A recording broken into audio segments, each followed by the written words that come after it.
আসসালামু আলাইকুম।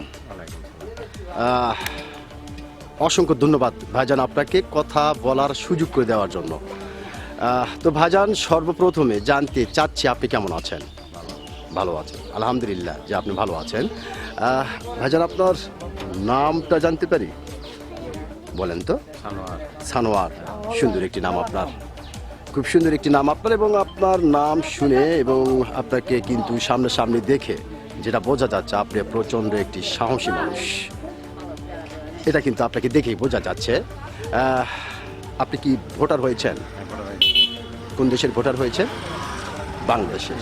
বাংলাদেশের ভোটার হয়েছেন। আপনাকে অসংখ্য ধন্যবাদ যে আপনি বাংলাদেশের ভোটার হয়েছেন। তো ভাইজান, যেহেতু আপনি বাংলাদেশের একজন সাহসী মানুষ এবং বাংলাদেশের একজন ভোটার, সেক্ষেত্রে এই বিষয়টি আপনার কাছ থেকে জানতে চাচ্ছি যে এইবার বাংলাদেশের সরকার কে হতে পারে? খালেদা হবে, মানে বিএনপি হবে। বিএনপি হবে।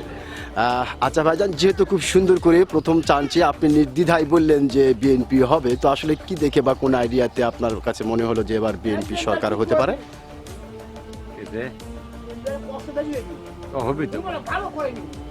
আচ্ছা, ওনাকে একটু কথা বলতে দেন। হ্যাঁ, মানে কোন আইডিয়াতে আপনার কাছে মনে হলো যে আসলে এটা ভালো আছে? কোন সরকারের কাজ আসলে ভালো হবে? সরকার তো আগেকারটাই ভালো হবে। আগেকারটাই ভালো ছিল। আচ্ছা আচ্ছা, তাহলে আগেকারটাই ভালো ছিল। আর আপনি যে বললেন যে সরকার হতে পারে বিএনপি, তাহলে আসলে মানুষের মুখে মুখে হতে পাবো। ও আচ্ছা আচ্ছা, বুঝতে পারছি। আপনি আমি যেটা বুঝতে পারলাম যে আপনি যেটা বোঝাতে চাচ্ছেন যে বৃহত্তম দল যে আওয়ামী লীগ ছিল সেটা এখন আর নেই। তো সেক্ষেত্রে বৃহত্তম দল আরেকটি হচ্ছে বিএনপি। তো সেক্ষেত্রে বিএনপির চান্সটাই আপনি সেজন্য বলেছেন আর কি। ধন্যবাদ, সুন্দর একটি কথা বলেছেন আপনি এবং গুরুত্বপূর্ণ একটু কথা বলেছেন এবং অত্যন্ত সাহসিকতার সহিত বলেছেন। আমি আশা করব আপনার এই গুরুত্বপূর্ণ কথাটি ও সাহসিকতাটি বাংলাদেশের অনেক মানুষের কাছে জায়গা করে নেবে। ধন্যবাদ আপনাকে।